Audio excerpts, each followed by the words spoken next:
Olá, alunos do terceiro ano. Então, me pediram para resolver a questão 14 daquela lista que eu entreguei para vocês em sala. Então, vamos lá, né?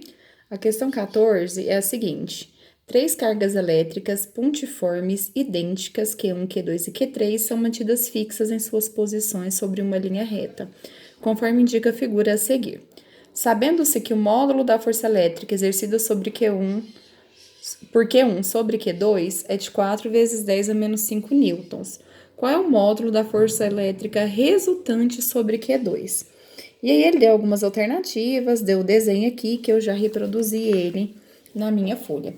Então vamos lá, a primeira coisa essencial nesse exercício é saber que Q1, Q2 e Q3, eles são idênticos, quer dizer que eles possuem o mesmo valor e o mesmo sinal. Se eles têm o mesmo sinal, eu vou escolher chamar eles de positivo. Não mudaria em nada se eu os chamasse de negativo, tá bom? Em seguida, ele falou o seguinte, ele quer saber a força resultante sobre a carga 2. Então, a primeira coisa, né? Se é uma força resultante, a gente precisa determinar como é que estão os vetores ali sobre a carga 2.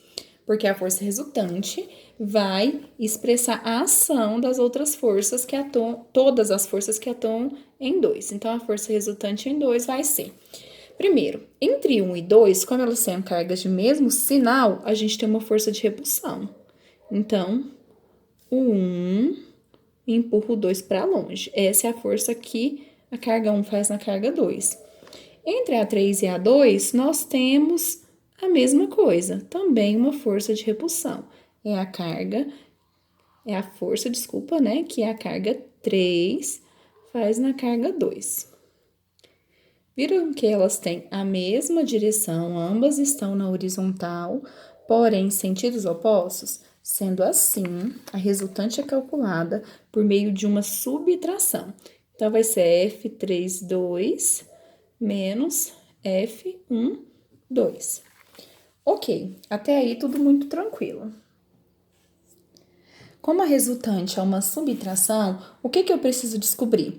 A F12, o valor foi fornecido pelo enunciado. Eu preciso descobrir a F32.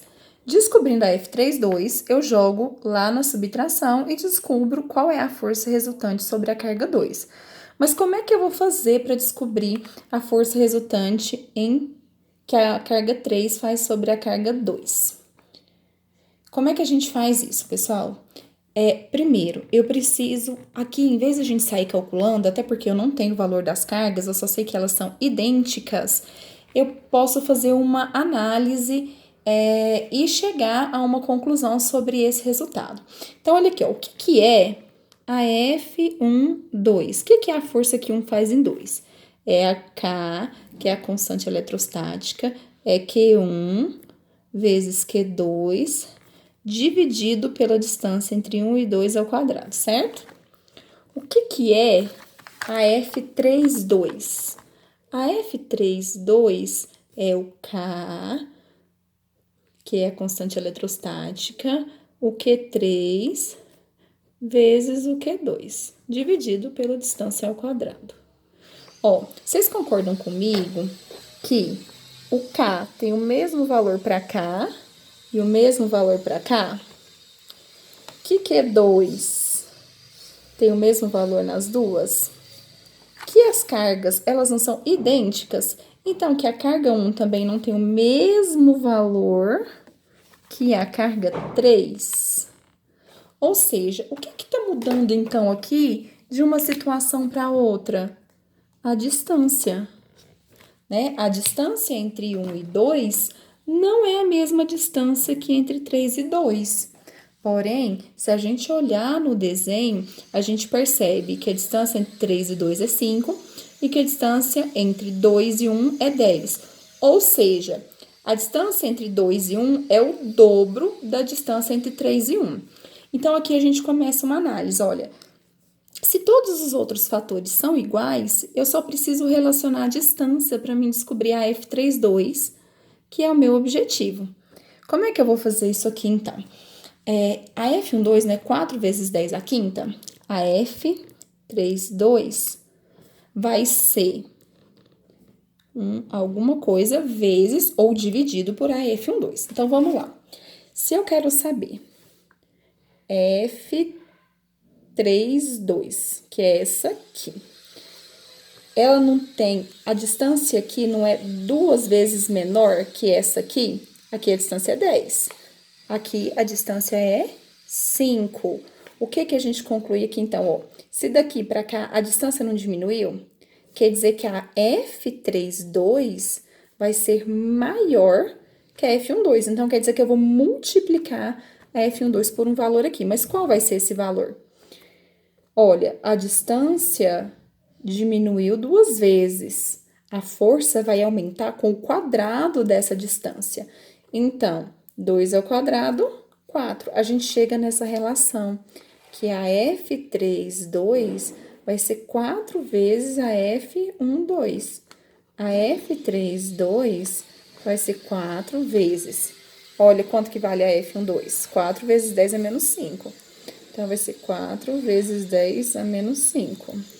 A F32 vai ser 4 vezes 4, 16, 10 a menos 5 newtons. Agora, eu vou calcular a resultante, né? Porque eu não queria saber a F32, eu quero saber qual é a força resultante que atua sobre a carga 2. A gente já viu que é uma subtração, então, a força resultante aqui, ela vai ser força resultante em 2, vai ser F32, que é 16 vezes 10 a menos 5, menos F12, que é 4 vezes 10 a menos 5. Na subtração de potências, como a base e os expoentes são os mesmos, a gente só subtrai. Então, 16 menos 4, 12. Eu conservo a base e conservo também os expoentes. Só que se a gente observar, o 12 não está dentro das regras da notação científica, que diz que esse coeficiente aqui, ele tem que ser maior ou igual a 1 e menor que 10. Ele está maior que 10. Então, eu vou deslocar uma casa da vírgula para a esquerda. Esquerda aumenta. Eu vou aumentar a quantidade de casas que eu desloquei no meu expoente. Então, eu vou somar 1, né? Desloquei uma casa, então vai ficar menos 4. Essa é a força resultante que atua sobre a carga 2, ou seja, é a força resultante nessa carga aqui para essa situação.